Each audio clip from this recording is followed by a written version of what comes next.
cocoon. Together, we are creating peace and harmony and sharing this gift with the world. Okay, one option I'm not sure what you said.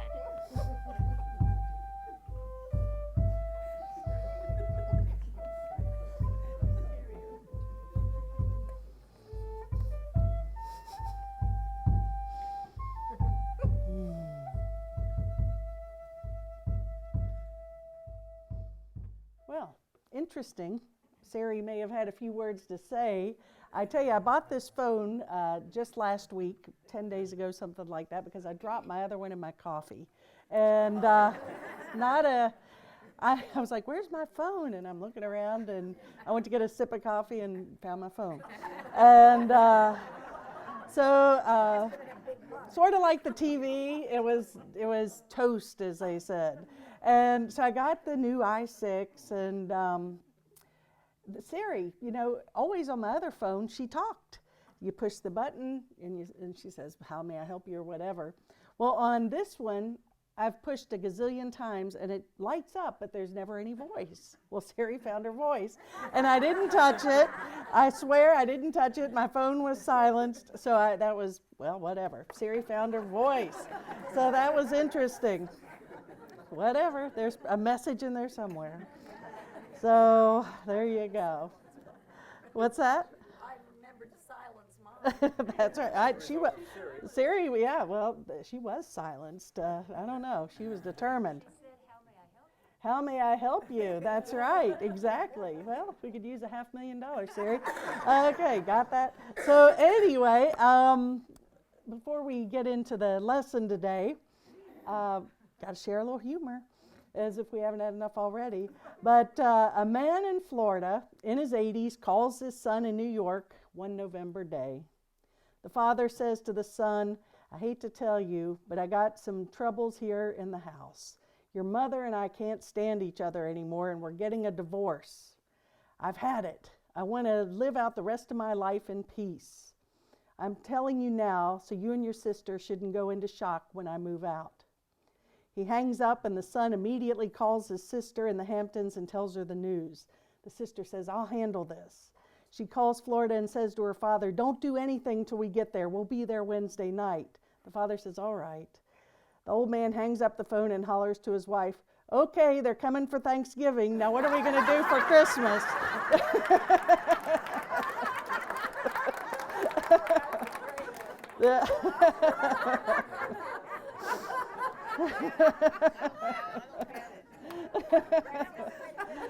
Oh goodness! So if you're having any, if you can't get your kids, you may want to give that a try. So anyway, gosh, Thanksgiving. We're kicking off the beautiful holiday season. We've got so many great things happening here to share our love for each other and share our spiritual family. And we've got, of course, last year we had a fantastic Thanksgiving dinner, and I'm sure this year will be equally as wonderful. And then we move into the holidays and Terry's concerts 2 weeks from today for the Give Thanks CD. We had the Beatles. We had yesterday the craft fair. But the amazing thing, they were all successful. Hugely successful, and of course monetarily is always a nice thing, but besides that, just to watch the energy and the love and appreciation and the support of each other, you can't put a price on that. It's phenomenal. And someone, it was you, Carol, yesterday, you said that she had shared with me an article that she had read, the difference between community and crowds. And she said that the Namaste Center is a community. And crowds, we can get in a big crowd, say there was a big crowd there Friday night for sure, and that was great. But the connection and the love and the heart, and the family, and yesterday at the craft fair, just, it was kind of a slow day, to be honest with you, and I felt really bad for the vendors because they had some terrific items. But every vendor, even if they didn't do so well, they all left saying that they just had a great day. It was so nice to connect. It was fun, and even one gal, I think there was only one person who didn't sell anything, she gave us a donation at the end of the day after she locked her keys in the car and waited for AAA here. And I mean, it's so it was just I sit back in so much awe and gratitude and appreciation for our community and everyone who comes here, because it's amazing. So I'm moving into this holiday season. This is not something that one person can do, and we're reaping the benefits of everybody coming together. And we're a microcosm of what's possible in the world. And so the more we do what we're doing, the world is blessed by us, and vice versa. And Paramahansa Yogananda, who is one of my favorite spiritual teachers, many of you all know the story of my Paramahansa poster at the house, which was, I'm going to share it again because it's truly a miracle. But is everyone familiar with Paramahansa Yogananda? He was a great spiritual teacher from the 20s, came here from India, created this whole movement called self-realization. Wonderful master teacher. Well, I've always been very resonant and loved his teachings. And several years ago, Ellen and I, year 2000, went on a 15,000-mile road trip. She got a brand new Chevy Tahoe, and we took it on the road for 3 months and drove across the country, up the West Coast, back across Canada. It was terrific. It was great. And anyway, one of the stops we made was in Nevada City, California, at one of the Paramahansa retreats. And when you walked into their main lobby, there was this poster. And I was like, immediately, I was just drawn to it. And so we went to the gift shop, and I said, do you have any of those posters? Oh, no, that's an antique from the 20s, and no, there's none available. Fast forwarding, a few months later, I'm having lunch with a friend of mine who is organizing a golf tournament in Florida as a fundraiser. She said, for the luncheon afterwards, we're doing vintage posters. And she was telling me about all these cool posters that she had, and it was going to be like a little tea party or something. And so I said, oh, that's cool. I said, speaking of posters, told her about that. And she was like, oh, cool, not really any wow. It was just like, but she heard me. A few months later, she calls me. She says, I have something for you. I said, really? She said, yeah. And she hands me this poster, perfectly wrapped up. And she said she and her husband had been to the Rose Bowl. They wanted to go in Pasadena to the Self-Realization Church. They went there. She saw the poster. She remembered. And she said, do you have any of those? And they said, as a matter of fact, we just found a box. They're pristine from the 20s in the basement. We were cleaning them out.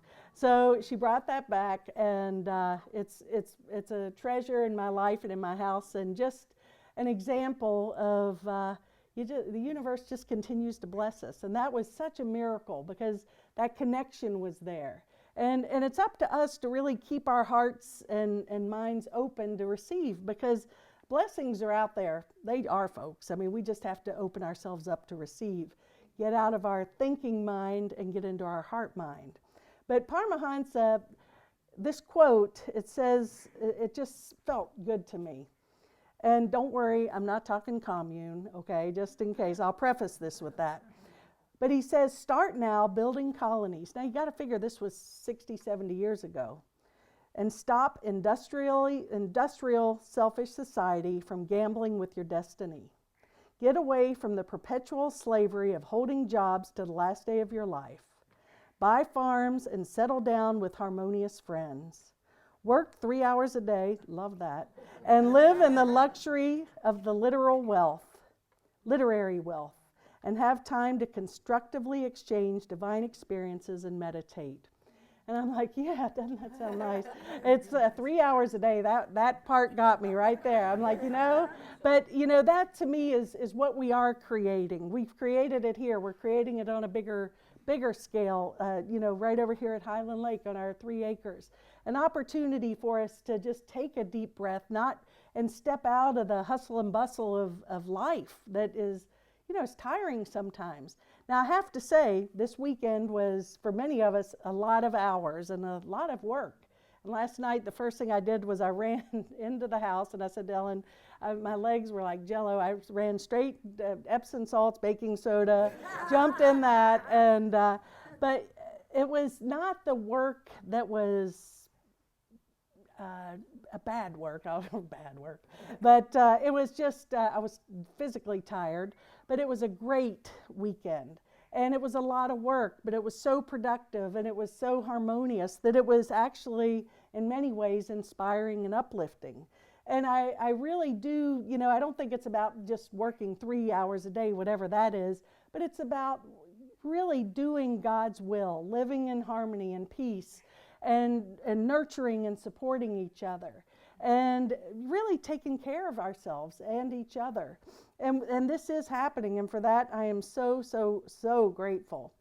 Well, I've learned through all of my spiritual practice that the more I learn, the less I know. And right now, I know nothing. Really, I don't know anything. And I don't want to get too analytical with anything. I want to really live in my heart. All of my lessons, all of my practice, all of my seminars and readings have all just led me to a deeper trust of that inner voice within me. And I've learned that everything, I love the quote from A Course in Miracles, says everything is for your own best interest. And it didn't say some things, most things, everything. So even when our lives seem to be falling apart or we seem challenged or upset, that too is for our best interest. We've called that in to learn something. It's not a bad thing. It's there for us to peel away another layer of the veil between us and love, us and God. And I've really, Charles Marshall's been offering classes on Tuesday evening, which have been interesting. And he spoke this week, about neutrality. And if we were in our God mind, we would be in the world, not of the world, and we would be neutral. We would just see that everything truly is in divine order, and everything, including the ISIS situation, is serving a higher and holier purpose. But it's very tempting for us to want to jump in and start attacking and condemning and blaming. Well, that is the ego needing something to be different for me to be at peace. And I'm not saying that people are certainly hurting. There's no doubt about that. And I'm, not saying that we shouldn't be compassionate, because we should be. Course in Miracles talks about true empathy. And true empathy means I can have full compassion and love and understanding of a situation, but not get sucked into it. I can react in a loving way, but I don't have to become emotionally invested. I can stay neutral. And that is the greatest gift that we can bring to the world in our lives in any moment, is that spirit of neutrality. Because neutrality is peace. And so the more we can take that breath and just say, okay, my ego is wanting this to be different. I'm judging this, obviously, because I'm upset about it. But there is a part of me that is still, is peace, and is love. And if I open myself up to this, then I can be a part of that peace as well. And so it's up to us to constantly monitor our thoughts and our reactions and be that place of neutrality. Well, there's a lesson in the Course which is, love is the way I walk in gratitude. And it starts out by saying, gratitude is a lesson hard to learn for those who look upon the world amiss. The most that they can do is see themselves better off than others. How many times do we do that? Oh, at least I don't live there. At least I have a roof over my head. And, but I learned in the Course in Miracles, can you see how that separates us? It really does, because now all of a sudden, well, I'm better off than they are. Thank God I'm not them. And it says we try to be content because another seems to suffer more than we do. how pitiful, I love the language of the Course, how pitiful and depreciating are such thoughts. For who has cause for thanks while others have less? And who could suffer less because he sees another suffer more? Your gratitude is due to him alone, who made all cause of sorrow disappear throughout the world. So that was a big one for me, because it's pretty natural, for us to say, well, at least I'm not in that situation, at least I have this. But as long as we're seeing ourselves separate or better off than or worse off than, we're really, again, missing something.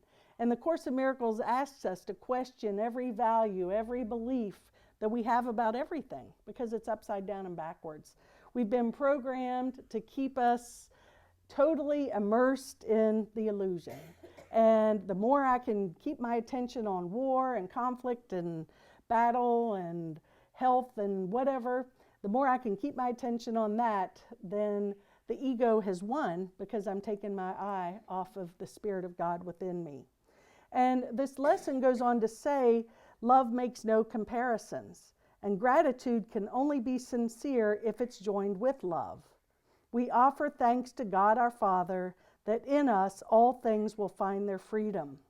It will never be that some are loose while others are still bound, for who can bargain in the name of love? So we really, as much as we may just want to turn away from certain situations and people, I believe that the great awakening, as I say, all the world's a stage, and we're not I say Shakespeare, as I said, that all the world's a stage and we're the players. That I believe that last step that we take from illusion to reality is holding our brother's hand, and no one is exempt. No one. So that is a huge call for us to be willing to follow this, to know that my salvation lies in my forgiveness and honoring of everyone and everything in every situation. And we were talking on Tuesday night, about cycles. And the cycles of, you can look throughout history, and history continues to repeat itself. And yes, it does. And on that, in that vein, I believe that, we use that as an excuse to stay in that cycle.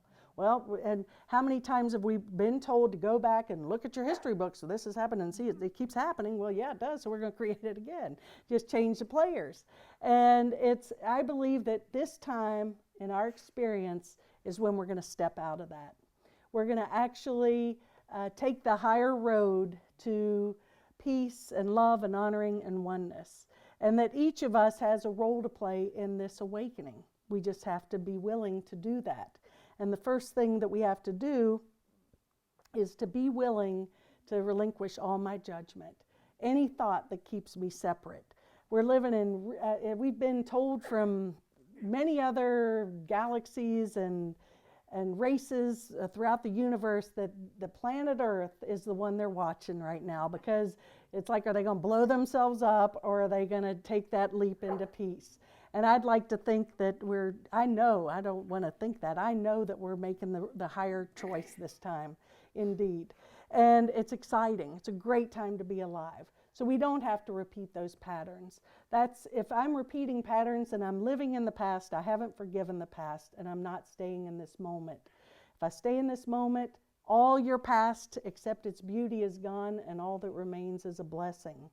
So as the Course goes on to say, it says, walk then in gratitude the way of love, for hatred is forgotten when we lay comparisons aside.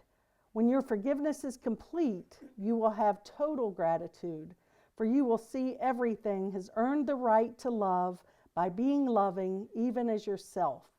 So everything is serving a holy purpose, and it's up to us to hold that vision and that state of peace.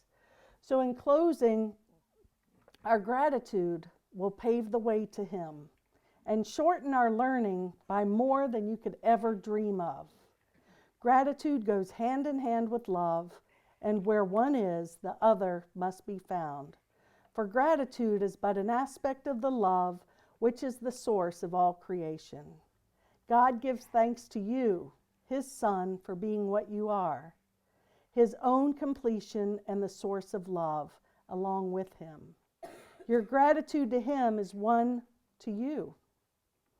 For love can walk no road except the way of gratitude, and thus we go who walk the way to God. And so it is.